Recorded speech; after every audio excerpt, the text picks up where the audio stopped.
이게 뭐냐면 계속해서 그 통화 가치가 약세이고 성장은 저성장이고 이게 일본의 잃어버린 10년, 잃어버린 20년이지 않습니까? 네. 참 보면 씁쓸해요. 그 나라 통화의 경쟁력이 국가 경쟁력으로 이어진다고 봤을 때 지금은 결코 쉽지 않은 상황이긴 한데 무리하지만 희망회로 하나만 돌리면서 질문 드리겠습니다. 원달러 환율이 오르면 외국인들의 수급에 대한 부담감도 우리가 있잖아요. 네네. 근데 옛날에는 환율이 오르면 외국인들이 진짜 자금이 유출된다고 생각을 했었는데 실제로 됐었고. 네, 맞습니다. 근데 요즘에는 잠시만 우리 시장에서 빼는 것뿐이지 매도라는 것뿐이지 유출은 아니다. 그럼 언젠가 돌아오지 않겠냐. 그러면 뉴노멀이 되더라도 지금의 리스크만 좀 일단락 되면 다시 외국인들도 들어오고 하지 않을까? 실제로 2025년 되면서 외국인들의 수급이 좀 좋아진 것도 있기도 하고요. 여기에 대해서는 어떻게 보세요? 우리 그 주식시장은요, 여러분 어떻게 느끼실지 모르겠지만 결과론적으로 나중에 보면 굉장히 바보들의 게임처럼 이런 것들이 좀 많이 보입니다. 그러니까 절대 숫자가 굉장히 중요한 건데요. 굉장히 안 좋은데 실적이 계속 안 좋아도 막 주가는 올라가는 경우가 생겨요. 뭐라 그러냐면 더 이상 안 좋을 게 없으니까. 더 이상 나빠질 게 없으니까. 이런 경우도 생기고 많이 올라가고 실적 계속 좋다는데 더 올라가서 더 좋을 수 있어? 뭐 이런 얘기를 하지 않습니까? 맞아요. 환율도 절대 수치가 굉장히 중요한 겁니다.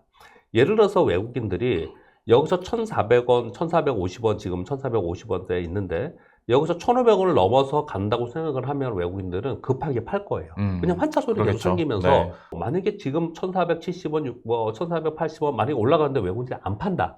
이 얘기는 환율이 그 위로 올라가지 않을 거라고 생각한다라는 거예요. 그래서 절대 수치에서 이들이 어떻게 움직이는가를 보는 게 우리 투자자 입장에서는 굉장히 중요한 거고요. 두 번째, 1,500원에 있던 게 1,400원으로 내려가면 100원이나 떨어지는 거잖아요. 그럼 외국인들이 매수를 합니다. 더 이상 나빠지지 않으면 매수가 들어온다는 거죠. 그 부분을 생각해야 되는 게 굉장히 중요한 거고, 전체 글로벌 펀드의 자금에서 뭐 선진국에 얼마큼 비중이 있고 이머징에 얼마큼 비중이 있고 그중에 한국에 얼마 있고 이렇게 얘기를 할 거 아니에요. 그 비중의 포지션이 그 지난 2년 동안 좀 줄었어요. 근데 여기서 더 줄일 것이냐의 문제에서 여기서 더 줄이지 않는다면 이제 돈 많게 판다 하더라도 빠지는 돈이 아니에요. 근데 실제로 이번에 HSBC에서 발표한 내용이죠. 그리고 중국과 홍콩 그리고 한국을 높였어요. 좀 아쉬운 점은 중국과 홍콩은 강력 매수로 올렸고요. 우리는 매도해서 중립으로 올렸어요. 우리 이제 중립을 올렸습니다. 그럼 더 나빠지지 않는다라는 부분이 있으면 그 돈이 빠져서 매도를 했다 하더라도 그 돈은 저가에서 계속 들어올 가능성이 상당히 있다는 거죠. 근데 그런 매수들 때문에 실제로 경기가 안 좋다 하더라도 주식시장은 실제 실물 경기와 다르게 움직이는 경우가 굉장히 많은데 그건 수급 때문에 그렇거든요. 올해 만약에 진짜 희망회로를 돌려본다면 그러한 매수세가 있을 가능성은 있다. 이렇게 녹록치 않은 대외, 대내 변수들이 있는 상황에서 그래도 우리가 정답지는 찾아봐야 될 거 아닙니까? 2025년에 이사님께서 보고 계신 유망한 섹터, 여기에는 기회가 그래도 있을 것 같은데 라는 부분이 있을까요? 일단 먼저 이걸 말씀을 드리겠습니다. 지금 이제 시황 얘기하면 무지하게 답답하잖아요. 성장도 안 좋고 망할 것 같습니다. 수급도 안 좋고 정적 불안정도 있고 뭐 다 안 좋은 상황이지 않습니까? 많이 쓰는 말인데 어디서 제가 봤어요, 이 얘기를요. 높이 가지는 못하지만 낮은 곳으로 출발한다. 여기서 더 빠지려면 일본이 금리 인상을 강력하게 빨리 하면서 1%를 넘어가면서 엔고가 되면 이거는 전 세계적으로 시스템 위기가 올 가능성도 있어요. 그럼 또 엔캐리 트레이드. 그거 굉장히 중요합니다. 그러니까 그러한 위기가 발생되는, 유동성이 큰 위기가 발생되는, 그러면 아무리 싸도 더 빠지겠죠. 맞아요. 그렇죠. 시장은 대세 하락을 하는 구간에서는 뭐 섹터가 어떤 섹터가 좋고 뭐 실적이 좋고 이딴 거 잘 안 따져요. 안 따집니다. 그러나 더 이상 빠지지 않고 그냥 횡보만 하잖아요. 그러면 섹터들로 갈려면 가고 그리고 주식들도 뭐 급등하는 주식들 발생하고 그러거든요. 올해는 우리 시장의 기대는 그 정도로 기대를 하고 있습니다. 근데 이제 개인들은 어디를 쫓아가야 되느냐가 이제 중요한 거지 않습니까? AI 쪽을 벗어날 수는 없을 것 같습니다. 올해도 여전히 AI로 가야 되는데 근데 약간 달라요. 작년하고 다릅니다. 여러분 그거 꼭 보세요. 그 CES에서 젠슨왕 CEO가 기조연설한 거 있지 않습니까? 네. 저는 그걸 보면서 좀 슬펐어요. 답답하기도 하고. 왜요? AI가 이렇게 변하고 있구나. 그 중에서 핵심 키워드 중에 여러 가지가 있었는데 핵심 키워드 중에 하나가 뭐냐면 이제 물리적, 피지컬 AI가 된다라는 게 올해 가장 화두라고 생각을 합니다. 아, 네네. 우리 그 AI라는 게 나온 게 얼마 안 됐어요. 챗GPT가 LLM이 나오면서 이렇게 확 이제 발전을 한 거지 않습니까? 네. 그게 언제입니까? 재작년 하반기에요. 말에 하반기예요. 네. 하반기에. 그리고 나서 작년 한 해 동안 뭐가 된 겁니까? 엔비디아가 탄생이 된 거잖아요. 네. 엔비디아란 뭡니까? AI 가속기, 하드웨어, 반도체 칩을 연결을 해서 가속기를 만들어서 그걸 대형 서버에 해서 LLM에 추론을 할 수 있는 것들을 만들어내는 거잖아요. 네. 그러니까 여태까지는 뭘 한 거냐면은 그냥 갖다가 다 때려 박아가지고 그래서 그 큰 추론을 하는 서버를 만든 거예요. 네. 이제 그게 거의 대부분 많이 찼을 거란 말이에요. 그래서 작년 말에 뜬 종목이 뭐죠? 브로드컴이 떴지 않습니까? 맞아요. 왜 브로드컴이 떴냐면 이제는 전에부터 얘기했던 온 디바이스, 각종의 디바이스에 이제 AI 추론이 들어가는 이 기능을 거기에 넣음으로써 소프트웨어로 바뀌는 겁니다. 네. 그게 바뀌어야지만 그 다음에 이제 비로소 우리 개개인의 실생활을 변화시키는 거예요. 이게 우리는 한번 겪었죠. 언제냐면 1990년대 말에 인터넷 혁신이 있었습니다. 네. 인터넷이 있었고 그리고 IT 버블 붕괴가 있었고 우리 지금 이 AI가 시작되는 거를 정말 간과해서는 안 되는 게 시작된 지 얼마 안 됐어요. 우리의 일상생활을 다 바꿔놓을 거라는 거예요. 근데 요번에 그 젠슨왕 CEO의 그 연설을 보면은 거기에 대표적인 게 물리적 AI를 얘기를 하면서 자율주행과 자동차, 자율주행 자동차와 그리고 미래 모빌리티 그리고 로봇을 얘기한 그렇죠. 겁니다. 예. AI에 지금 이제 추론된 이 소프트웨어를 거기다가 넣는다는 거죠.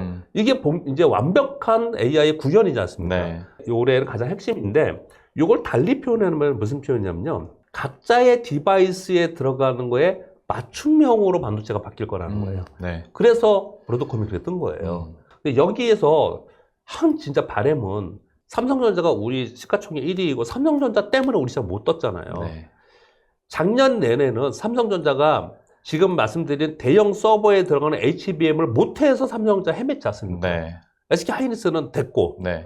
근데 이제 브로드컴이 떴다라는 얘기는 이제 각각의 피지컬한 디바이스에 이제 AI 맞춤형 반도체가 들어간다는데 네. 이걸 삼성전자가 이번에 해내냐 못하느냐가 굉장히 중요하다고 생각하거든요. 네. 또 한 가지 젠슨왕 기조연설에서 의미 있게 본 거 하나는 에이전트 AI입니다. 이게 굉장히 오래 지나고 나서 생길 줄 알았어요. 그랬는데 작년 한 해 어마어마한 그 하드웨어의 발전으로 인해서 그 구현이 훨씬 더 빨라지고 네. 있는 거거든요. 그래서 올해는 그것이 실제로 성공과 실패를 떠나서 가장 화두는 거기에 있을 거라고 생각을 합니다. 제가 두 가지를 하나 읽어드릴게요. 샘 올트먼이 X계정에 썼습니다. 거기에 가고 있는지 아니면 지나왔는지는 모르겠지만 확실히 특이점 근방에 있다. 이런 표현을 쓰고 있고요. 젠슨왕은 어떤 표현을 쓰고 있냐면 로봇 개발 플랫폼을 좀 내놓으면서 AI의 궁극적 미래는 로봇 그리고 자율주행과 같은 물리적 실체를 갖춘 피지컬 AI며 지금은 그 산업이 확산되는 역사적 순간에 와 있다. 이렇게 표현을 하고 있어요. 네. 이게 이렇게 화두가 되고 있다는 거는 올해 내내 AI의 서비스, AI의 상용화, AI의 온디바이스 이렇게 변화되고 있는 상황이기 때문에 거기에 맞춰서 올해는 가장 화두가 되고 그 섹터가 좋을 거고 거기서 정말 우리가 원하는 크게 올라가는 크게 돈을 벌 수 있는 그게 나올 거라고 생각하는데 이 부분은 그냥 기조로 가져가야 된다. 세상은 이렇게 변하고 있고 그 변하는 거에 기술의 선두의 기업과 선두 기술을 갖고 있는 기업들을 가만히 생각해 보니까 다 미국의 빅테크들이에요.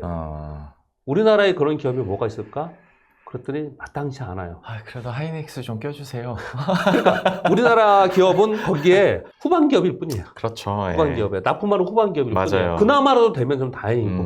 근데 우리나라에 그런 기업이 있었으면 얼마나 좋았을까? 그쵸. 이런 답답함이 있고 우리나라가 왜 그런 기업이 안 생겼을까라고 생각을 해보니까 주식시장과 기업 환경이 작년부터 얘기했던 밸류 프로그램 있지 않습니까? 예. 상법 개정과 밸류 프로그램 이거 있잖아요. 네. 기업이 스타트업이 성장할 수 있는 기술이 성장할 수 있는 그런 환경이 아니었다라는 걸 우리 인정해야 됩니다.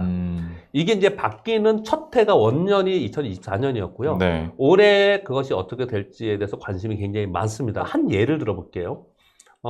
상법 개정 중에서 이사의 의무를, 예, 주주 충실의 의무를 넣자, 이런 얘기를 할 수 있지 않습니까? 네. 만약에 그게 통과가 되면은 어떤 일이 벌어지냐면, 지주회사들 있죠. 네. 지주회사들 보면은 중복 상장 막 돼 있잖아요. 그래서 지주사들은 엄청난 수익이 있음에도 불구하고 전부 다 저평가돼서 할인받고 있지 않습니까? 맞아요. 근데 만약에 그게 통과가 돼요.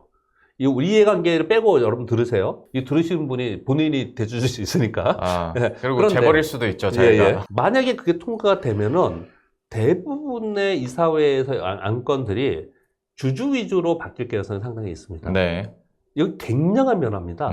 그래서 어떤 보고서에 보면은 계열사가 중복 상장되어 많이 되어 있는 지주회사들, 이 지주회사들 올해 관심 있게 봐라, 이런 얘기를 되게 많이 하거든요. 실제로 많이 움직였습니다. 네. 그래서 이것도 올해 봐야 될 것 중에 하나예요. 세상이 계속 이렇게 갈 거라고 생각하지 마세요. 이게 상당 부분 바뀔 수 있기 때문에 관심을 갖자, 이런 얘기를 지금 드리고 싶고요. 예. 몇 가지만 더 말씀드릴게요. 바이오시밀러하고 CDMO 있습니다. 네. 미국은 지금 대중국 견제를 하는데, 첫 번째 반도체 견제하죠. 그리고 전기차 배터리 견제하죠. 또 하나의 성장 산업이 뭐냐면 바이오입니다. 네. 바이오도 분명히 견제를 할 거예요. 직접적으로 뭐 신약 만들고 이런 거 견제할 수 있는 부분이 아니고, 신약 개발을 해가지고 이걸 맡겨서 소위 CDMO, CMO에 맡기지 않습니까? 네. 이게 거의 대부분 미국의 기업들의 빅파마들도 중국에 맡기고 있거든요. 네. 미국이 중국을 견제할 때 우리한테 기회가 온다라는 거 첫 번째. 두 번째, 이 CMO는 오리지널 약제가 특허가 만료되는 게 굉장히 중요한데, 네. 이게 2027년, 28년도에 진짜 많이 만료가 됩니다. 그래서 이걸 바라보면서 기회가 굉장히 생길 수 있어요. 그래서 바이오 시밀러 중에서 CDMO에 있는 대표 종목들 아시죠? 그 S 두 개예요. 둘 다 S야. 맞네요. 네, 그런 것 하고요. 그리고 또 하나는 지금 AI가 발전하면서 같이 따라오는 게 작년에도 굉장히 좋았지만 이 전력기기 있지 않습니까? 네. 이 전력기기는 계속 좋을 수밖에 없을 것 같아요. 왜 그러냐면요. 기본적으로 송배전이나 이런 게 워낙 낙후가 돼서 이거 다 교체해야 되거든요. 이거 미국만 우리 맨날 얘기했잖아요. 우리도 그래요. 우리도 이거 사실 케이블 다 교체해야 되는 순간이 왔거든요. 네. 송배전과 변압기는 새로운 시대가 또 온다. 이렇게 해서 하나 또 말씀드리겠고, 조선은 많이 올랐어요, 요즘에요. 맞아요. 많이 올랐는데 여전히 기회가 좀 있을 거라고 생각을 합니다. 왜냐면 요즘에 보면은 미국이 아주 대놓고 우리한테 지금 SOS 하고 있고요. 왜냐면 미국의 그 건조 능력하고 중국의 건조 능력하고는 비교가 안 됩니다. 조선 강국 그러면 옛날 일본이었지만 지금은 한국과 중국이거든요. 네. 그렇기 때문에 우리한테도 기회가 있을 거라고 생각을 하고요. 여기 근데 벌써 또 밸류 부담 얘기가 밸류 부담 얘기가 있어요. 그러면 여기서 더 올라가려면 어떻게 되냐면 플러스 알파가 생겨야 돼요. 플러스 알파가 인도가 해주던지 트럼프가 정책을 해주던지 이런 게 나오면은 그 위로 더 갈 수 있는 여러 가 충분히 있다고 생각합니다. 예. 그리고 하나 더 말씀드리겠습니다. 화장품 있잖아요. 화장품 지난 연말에 많이 빠졌죠. 네. 그런데 화장품 주가 빠진 걸 가만히 생각해 보면은 중국향 아니면 대형 화장품 회사가 빠진 거지. 인디브랜드. 인디브랜드. 인디브랜드 또는 비상장 인디브랜드들은 엄청나게 지금 수출이 늘어나고 있어요. 지금 올리브영의 연간 매출 100억 이상이 100개가 넘는다면서요. 네네. 그러면 뭐 1조예요, 1조. 얘네들이 지금 성장은 계속하고 있거든요. 이건 제가 말씀드린 게 아니고 월가의 자료 그대로 말씀을 드리는 거예요. 이쪽으로 올라오고 있어요. 근데 얘네 비상장이야. 그럼 누가 좋겠습니까? 만들어주는 데가 좋겠죠. 네. ODM 업체. 우리나라 ODM 업체도 두 군데 세 군데 뿐이 없어요. 맞아요. 예, 이 ODM 업체는 계속 성장할 수밖에 없다. 예, 그렇게 좀 생각을 할 필요가 있을 것 같습니다. 예. 진짜 풍성하게 참 여러 종목군들과 섹터를 정리를 해주셨는데 실제로 좀 기대감을 갖고 또 관심 가지고 1년간의 흐름들 한번 지켜보도록 하겠고, 마지막으로 투자자 여러분들에게 마지막 조언이 있다면 한마디 해주시죠. 뭐 여러분들이 심리적으로 굉장히 안 좋을 수밖에 없습니다. 작년에 코스피는 6개월 연속 하락했습니다. 맞습니다. 우리 뭐 외환위기 때도 이러진 않았어요. 코스닥은요 중간에 보합 한 번 있었고 4월부터 8개월 빠졌어요. 1년에 21%가 빠져버리니까 이거 참. 근데 이제 주식장은 항상 뒤통수 많이 칩니다. 항상 역발상도 생각을 좀 해야 되는 부분이 있습니다. 그래서 시장이 얘기하는 그쪽만 바라보지 말자. 이런 말이 있습니다. 그래서 여러분 모두 다 개개인을 만나서 얘기를 해보면 굉장히 현명하세요. 그런데 모두 다 모인 군중은 우매하다라고 그러거든요. 작년 한 해 동안 회복하기 힘들 정도로 투자 심리가 훼손됐어요. 전체적으로 분위기가 그렇다는 거거든요. 전체적으로 그렇다는 얘기는 나는 그 속에서 눈 바짝 뜨고 한번 또박또박하게 시장을 한번 바라보자. 이 말씀을 좀 드려보고 싶고, 지금 우리나라 환율과 금리 상태에서 높을 수는 없어요. 다만 굉장히 낮은 수준에서 출발합니다. 시장이 위기가 발생해서 끝까지 막 이렇게 폭락하는 그런 순간이 되면 뭐 재료고 뭐 테마고 이런 거 하나도 없어요. 그러나 요즘에 우리 연초에 보세요. 제법 종목들이 막 뜨죠. 한번 네, 뜨기 시작하면. 맞아요. 우리 워낙 많이 빠졌기 때문에 밑에서 한번 뜨면 30-40%씩 뜹니다. 근데 우리 수익률에서 주식 투자하면서 30-40%를 언제 우리가 수익을 내요? 우리는 그런 기회가 있을 정도로 많이 빠졌어요. 네. 그러니까 올해는 매크로 시황이나 막 복잡하고 막 이런 것에서 좀 닫고 한 2차례 정도 맞추면은 1년 농사 하는 거네요. 네, 그냥 끝나는 거거든요. 올해는 그런 관점으로 마음을 조금 비우고 네. 아래에서 출발하면서 단기간에 올라갈 수 있는 난 기회를 내가 잡아보겠다. 이렇게 생각하시면 올해 좀 편하지 않을까.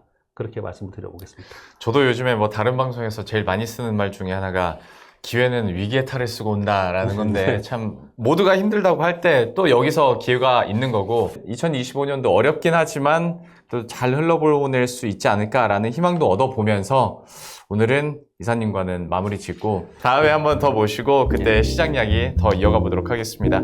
교보증권 박병창 이사와 함께 했습니다. 오늘 말씀 고맙습니다. 예, 감사합니다.